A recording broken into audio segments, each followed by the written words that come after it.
After the Quad grouping in Tokyo, Mike Pompeo gave 3 interviews during which he spoke of China's bad behavior and said that the tides begun to turn. Addressing the threat China poses to the Quad nations, United States Secretary of State Mike Pompeo said the country has deployed 60,000 soldiers at its border with India. He also said India absolutely need the United States to be their ally and partner in this fight.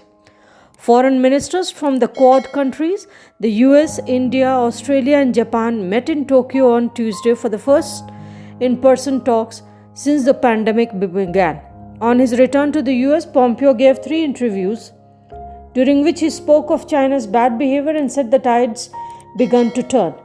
I was with my foreign minister counterparts from India, Australia, Japan, 4 big democracies, 4 powerful economics, 4 nations, each of whom has real risk associated with the threats attempting to be imposed by the Chinese Communist Party, and they see it in their home countries too. He then told Larry O'Connor, but they will see in it whether it's Indian who are actually having a physical confrontation with the Chinese up in the Himalayas in the northeastern part of India. The Chinese have now begun to amass huge forces against India in the north. He said the Quad countries were developing a set of policies to present a resistance to the threats that China posed to each of the 4 nations. India absolutely need United States to be their ally and partner in this fight.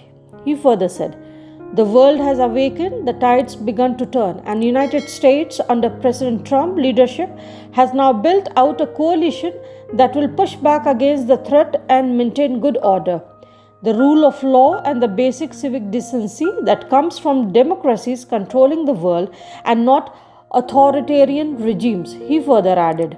He said they have stacked 60,000 soldiers against the Indians in the north when the Australians had the temerity to ask for an investigation on the Wuhan virus and where it began, something that we know a lot about. The Chinese Communist Party threatened them, they bullied them.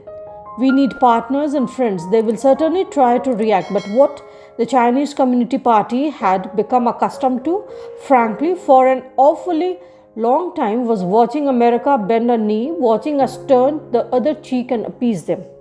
That only encouraged their bad behavior, their malign activity, our pushback. They understand we are serious about it. They have voiced that we are going to confront them and impose course upon them. I am confident that this activity over time will change the nature of what the Chinese Communist Party tries to do to harm America, he further said.